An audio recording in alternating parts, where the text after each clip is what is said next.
Bienvenue dans le débat de France 24. C'est souvent ainsi que s'achève un mandat de président des États-Unis. Les grâces et autres amnisties, ultime mesure prise avant de quitter la Maison-Blanche. Elle perturbe parfois la lecture qu'on portera ensuite sur une présidence. Ainsi en fut-il du mandat Clinton, marqué pour certains du sceau de l'affairisme après l'amnistie accordée au milliardaire fraudeur Mark Rich. Et déjà on entend grincer des dents de l'autre côté de l'Atlantique suite à la décision rendue par Barack Obama hier, en réduisant la peine d'emprisonnement infligée à Chelsea Manning. L'ancien militaire devenu informateur de Wikileaks sortira de prison en mai prochain. Il y a 3 mois encore, Chelsea Manning écrivait une lettre à Barack Obama. Elle lui implorait sa clémence et demandait de sortir de prison. Sa demande a finalement été écoutée. La militaire transsexuelle née Bradley Manning est derrière les barreaux depuis 2010 et devait y rester 35 ans. Une condamnation de la cour martiale. La raison, elle a transmis plus de 700 000 documents confidentiels au site Wikileaks, y compris ceux-ci. Ils concernent l'intervention militaire en Irak. Sur ces pages, des rapports d'incidents, des preuves de bavures. Chelsea Manning avait aussi transmis des vidéos, comme celle-ci diffusée en 2010. L'armée américaine ouvre le feu sur ces reporters de l'agence Reuters en Irak. Le geste de Barack Obama devrait lui permettre de sortir de prison le 17 mai prochain. Il a été salué par les soutiens de la militante, par sa famille qui s'inquiétait de ses conditions de détention, mais aussi par l'organisation Wikileaks ou encore Amnesty International. Edward Snowden s'est lui aussi félicité de la nouvelle. Le lanceur d'alerte qui n'apparaît pas sur la liste des condamnés graciés ou dont la peine a été commuée par Barack Obama. Il a rendu public des milliers de documents pour dénoncer la surveillance des données privées par le gouvernement américain. Une affaire qui pose la question des lanceurs d'alerte. Faut-il les poursuivre ou bien les protéger, voire même les encourager? Et si oui, dans quelles limites? Encore faut-il s'entendre sur ce qu'on entend par lanceur d'alerte. Avec nous pour en parler, j'accueille Garance Mathias. Vous êtes avocate fondatrice du cabinet Mathias Avocat et spécialisée dans le droit des affaires, droit des technologies avancées et les données personnelles. Nicolas Arpajon, vous êtes directeur scientifique du SIC Sécurité numérique à l'Institut national des hautes études de la sécurité et de la justice. Et vous êtes l'auteur de La cybersécurité, paru aux éditions PUF, c'était il y a 2 ans, en 2015. Claude Moniquet, vous êtes président de l'European Strategic Intelligence and Security Center et vous êtes ancien membre de la DGSE. Enfin, Florence Hartmann, vous êtes journaliste et écrivain, vous êtes auteur de Lanceur d'alerte, c'est paru aux éditions Don Quichotte. Florence Hartmann, après avoir été journaliste au Monde, vous avez été porte-parole de la procureure du tribunal pénal international pour l'ex-Yougoslavie, Carla Del Ponte. Dans un livre paru fin 2007, Paix et châtiment, vous montrez l'envers du décor. Le tribunal, dites-vous, a délibérément caché des preuves montrant l'implication de la Serbie en tant qu'État dans ce qu'on a appelé le massacre de Srebrenica. L'avoir porté à la connaissance du public vous vaut alors 6 jours d'emprisonnement et une condamnation pour outrage au tribunal. Aujourd'hui, vous considérez avoir été l'une des premières victimes de cette chasse aux lanceurs d'alerte, d'après vous? Je pense que c'est différent. Je n'étais pas lanceur d'alerte, c'est en tant que journaliste. Il ne faut pas confondre le lanceur d'alerte qui est un employé d'un service public ou d'une entreprise privée qui tombe sous certaines règles de confidentialité ou de droit des affaires et un journaliste qui fait son travail. Il y a eu une confusion parce que j'ai travaillé pour l'institution sur laquelle j'ai écrit ensuite en tant que journaliste et les informations que j'ai publiées qui m'ont conduite en prison n'ont jamais été considérées comme des informations que j'avais pu prendre. J'ai jamais été poursuivie pour avoir volé ou utilisé à l'extérieur des informations que j'aurais pu avoir dans le cadre de mes activités. Donc ma condamnation est très spécifique parce qu'elle condamne la liberté de la presse par rapport à des juges qui avaient rendu une décision de justice.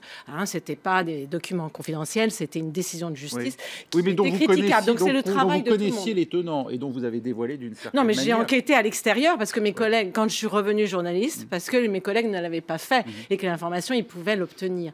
La difficulté, c'est que le travail des journalistes est indispensable en démocratie pour informer et chercher des dysfonctionnements. Donc pour vous, c'est la liberté de la presse à laquelle, d'une certaine manière, on a attenté par votre condamnation davantage que... Oui, j'ai été condamnée en tant que journaliste, jamais comme lanceur d'alerte. Par contre, le lanceur d'alerte, parfois, est une source du journaliste.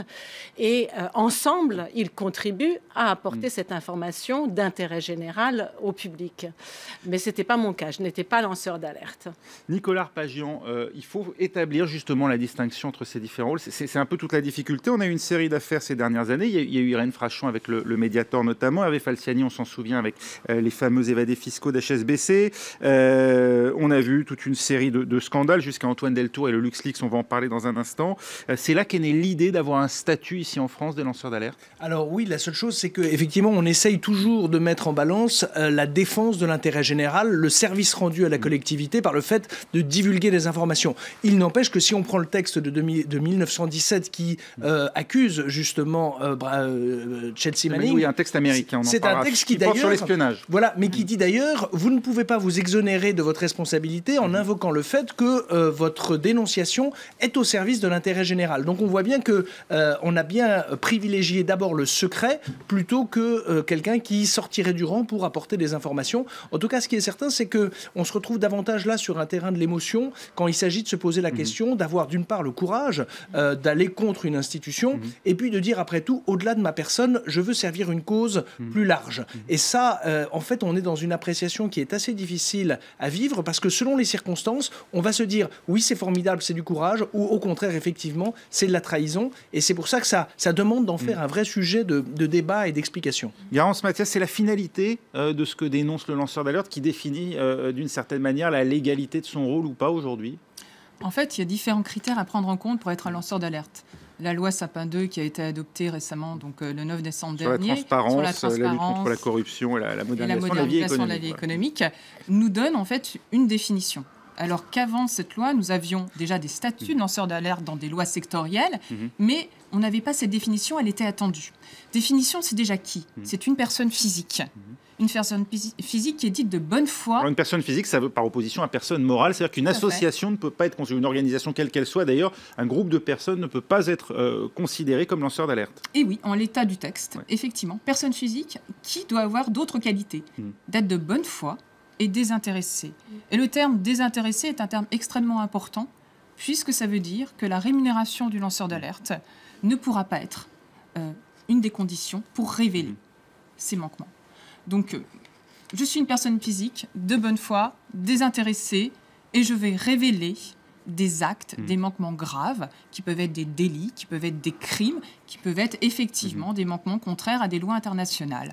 Ces manquements aussi, il y a une autre condition qui doit se rajouter, ces manquements, je dois en avoir eu personnellement connaissance. C'est-à-dire et non pas d'un tiers. Tout à fait, oui. Effectivement, vous venez me voir en me disant, voilà, j'ai su ça, j'ai vu ça, j'ai eu ces pièces entre les mains. Non, je dois en avoir personnellement connaissance. Donc ça, on est vraiment dans un cadre juridique. Concrètement, ça veut dire quoi? Est-ce que ça veut dire qu'aujourd'hui, Wikileaks, on ne peut pas considérer véritablement Julian Assange, pour parler de lui, comme un lanceur d'alerte? Alors après, si on fait stricto sensu le terme de la loi, oui. Alors déjà, Wikileaks, on n'est pas sur une... Ça serait son dirigeant, effectivement. Ça serait Julian Assange lui-même, effectivement. Est-ce qu'il est de bonne foi? Est-ce qu'il est désintéressé? Est-ce qu'il a eu connaissance personnellement des faits? Si je reprends, est-ce que c'est des crimes et des délits? Il faudrait voir effectivement l'appréciation, on va dire, au cas par cas, des choses qui vont être mises en place. En tout cas, le médium, puisque c'est à qui il s'agit, Wikileaks, qui porte à la connaissance du public un certain nombre d'informations qu'il n'a pas donc lui-même au départ en sa possession, qu'on lui a confié. Quel est son rôle? Est-ce qu'aux yeux de la loi, il est protégé ou pas finalement? Alors là, on est dans le cadre d'une définition française. Effectivement, actuellement, aux yeux de la loi stricto sensu française, non, il n'est pas protégé. Encore une fois, après, il y a des exceptions aussi. C'est-à-dire, tout ne peut pas être révélé. Et la loi, donc pour la transparence, fixe 3 exceptions. On ne peut pas révéler des informations qui sont sous secret médical, des informations qui sont sous le secret de la défense nationale et des informations qui sont révélées dans le cadre du secret client-avocat. Donc, voilà. Et la divulgation des sources des journalistes? Là, les journalistes, on est effectivement sur un statut protégé, comme le disait Madame, en tant que journaliste. Et nous sommes aussi, et comme c'était dit à l'instant aussi, dans le cadre de la liberté d'expression et de la liberté du pluralisme de la presse, qui sont des libertés fondamentales. Là, on va avoir un équilibre et à chaque fois un arbitrage en disant entre ces libertés fondamentales de nos libertés démocratiques, où le lanceur d'alerte va révéler, en fait, pour notre intérêt commun. Il y a aussi cette notion d'intérêt commun qui est très fort, pourquoi je vais briser ce silence. Claude Moniquet, vous avez bien connu les questions sensibles, celles qui ont trait directement à la sécurité, à la sûreté de l'État, avec les garde-fous qui viennent d'être mentionnés, et notamment le secret défense, qui ne peut pas être retenu pour protéger le lanceur d'alerte. Autrement dit, le lanceur d'alerte qui violerait le secret défense s'exposerait aux sanctions et éventuellement donc, aux condamnations. Il ne peut pas s'abriter derrière le statut justement de lanceur d'alerte. Étant entendu donc, que ces restrictions étaient imaginées, vous êtes favorable à ce statut aujourd'hui? Je suis pas extrêmement, j'ai pas une sympathie débordante pour les lanceurs, pour ce qu'on appelle les lanceurs d'alerte. Je vois un problème fondamental quand même, on est en face de personnes qui à un moment donné décident pour une raison X, et la notion de désintérêt est très difficile à appliquer parce que l'intérêt n'est pas seulement financier. Donc, qui décident pour une raison X de donner à la connaissance du public des choses dont ils ont eu connaissance du fait de leur statut, en violant un engagement au secret, en violant l'engagement à la confidentialité, etc. On a 4 acteurs là-dedans. On a une entité dont le devoir est de protéger elle-même au maximum ses secrets, et qui souvent faillit et ne les protège pas assez. On a le journaliste qui effectivement fait son travail. Là, je vous suis entièrement, Madame Hartmann. La liberté de la presse est fondamentale dans une démocratie. On a le public. Est-ce que le public a vocation à être informé de tout? Je sais qu'on a dans la société de la transparence absolue, mais moi, j'en suis pas convaincu.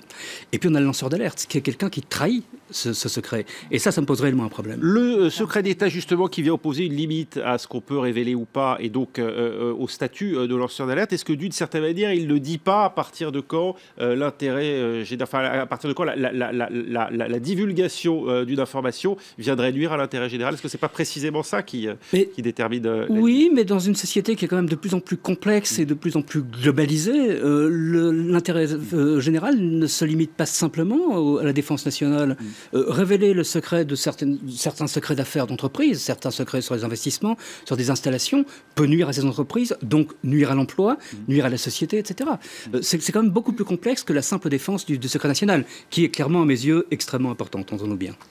Une réaction, Le problème, c'est qu'il y a un arbitrage qui est indispensable. On ne peut pas mettre dans une catégorie de bons militants ou de traîtres les lanceurs d'alerte.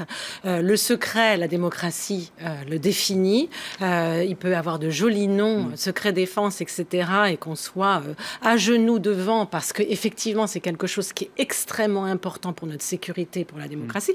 Mais en même temps, celui qui met le tampon, il est un peu jugé parti. Il est un peu jugé parti. Donc, le secret, quel qu'il soit, ne peut pas permettre d'occulter des crimes. C'est simple. Donc, le secret des défenses et autres est parfois un argument qui peut être, dans certains cas, abusif. Et la démocratie fonctionne sur une idée de contrôle. Alors, tout le monde ne peut pas être contrôleur. On l'entend bien sur des questions sensibles comme celle dont vous parlez. Mais il y a quelqu'un qui doit contrôler parce que Manning a été en prison. Certes, il a révélé, on l'a dit, des secrets défense. Mais on oublie de dire qu'est-ce qu'il a révélé des crimes de guerre. Est-ce qu'aujourd'hui, les personnes qui s'opposent à la libération anticipée de Manning nous rappellent ne serait-ce que le nombre de jours qu'ont passé les personnes qui ont commis des crimes de guerre en violation des conventions de Genève par une armée qui s'est engagée théoriquement à les respecter, enfin une grande démocratie. Le total, ça sera même pas, si on prend 25 personnes, même pas une année qu'a passé Manning en prison. Donc c'est ça qu'il faut mettre dans la balance. Le lanceur d'alerte est obligé de violer une loi, et le discours public s'arrête là. Or, il la viole, en général, pour dénoncer une violation beaucoup plus grave. Et c'est ça qu'il faut toujours mettre dans la balance. C'est comme ça qu'il faut parler des lanceurs d'alerte. Est-ce que oui ou non le cas d'Irène Frachon était facile parce qu'on n'était pas... C'est l'affaire du Mediator. L'affaire du Mediator. On n'était pas dans une question de sécurité où là, effectivement, tout est beaucoup plus compliqué et on pourra le voir avec Snowden.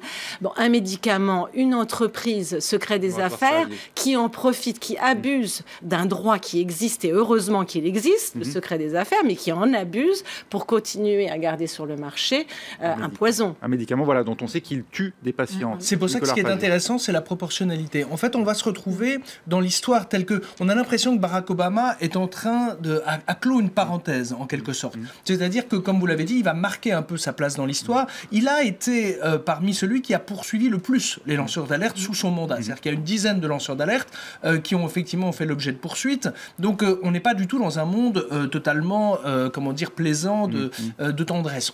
Il a poursuivi, tout démocrate qu'il était, il a poursuivi des lanceurs d'alerte. Par contre, là, il va peut-être, en fait, clore une époque qui est dire, après tout, cette époque de la surveillance, cette époque des errements précédents. Il est temps, effectivement, c'est pas faire preuve d'indulgence, mais c'est de marquer que le service rendu a été supérieur à l'infraction. C'est pour ça que la règle est...